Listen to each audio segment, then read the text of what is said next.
I traveled 400 miles just to try a bean and cheese burrito. Today I'm in Phoenix, Arizona to try Bad Hambres. This all started because I was scrolling on Instagram and I saw this reel come up where this guy quit his 9-to-5 job to start a bean and cheese burrito business. I quit my 9-to-5 job to start a frozen bean and cheese burrito business. This is part 2 of how it's going so far. It caught my attention immediately. So today I'm flying to Phoenix to go check them out. I decided to jump on a plane and try it out. We're at Bad Hambres Burrito headquarters here in Phoenix at an old Taco Bell. This is where they're making some of the best bean and cheese burritos in the Phoenix area, possibly Arizona, maybe the US. I don't know, but we're gonna find out. I met with Hank and Sam, the couple behind Bad Hambres, and Hank is telling me how it all started. So about 10 years ago, I started cooking beans pretty obsessively.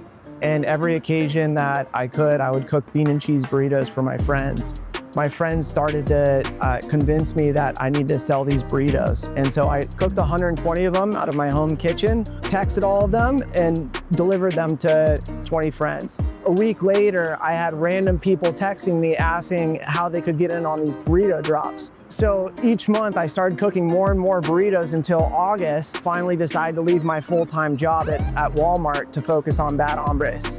What started off as making 100 burritos from a home kitchen has turned into making thousands from this new burrito headquarters that was once a Taco Bell. Hank is showing me around.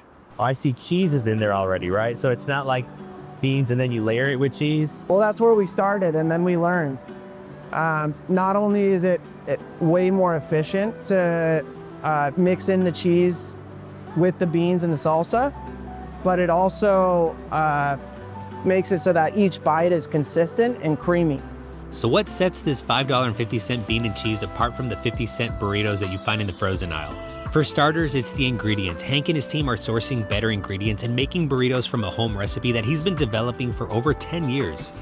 Yeah, so we get our tortillas from a local Mexican bakery. The tortillas are also locally sourced from a local panaderia called La Purísima Bakery, and they make their flour tortillas the old school way, and in my opinion, I think it's the best way, which is with lard. When it comes to bean and cheese burritos, Bad Hambres does it right. They aren't your average frozen burritos. Each one is packed with rich, slow-cooked beans, melty cheese, salsa for some kick, and wrapped in a perfectly grilled flour tortilla for some texture. Simple yet insanely delicious. One bite and you're gonna get why these are elite when it comes to frozen bean and cheese burritos. Hank and Sam's passion for their dream is really what inspired me to jump on a flight and try these burritos. And I know it's cliche when you ask someone what's the secret ingredient to their delicious food, and then they respond by saying love, but I believe it. When you put your heart and soul into something and take the risk to see it come to fruition, it comes through in whatever you create.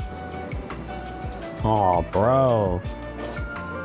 No joke, man. Yes, it's very good. For now, you can only purchase these for pickup or local delivery in the Phoenix area, but the way they're headed, I bet you'll see these in stores in the future.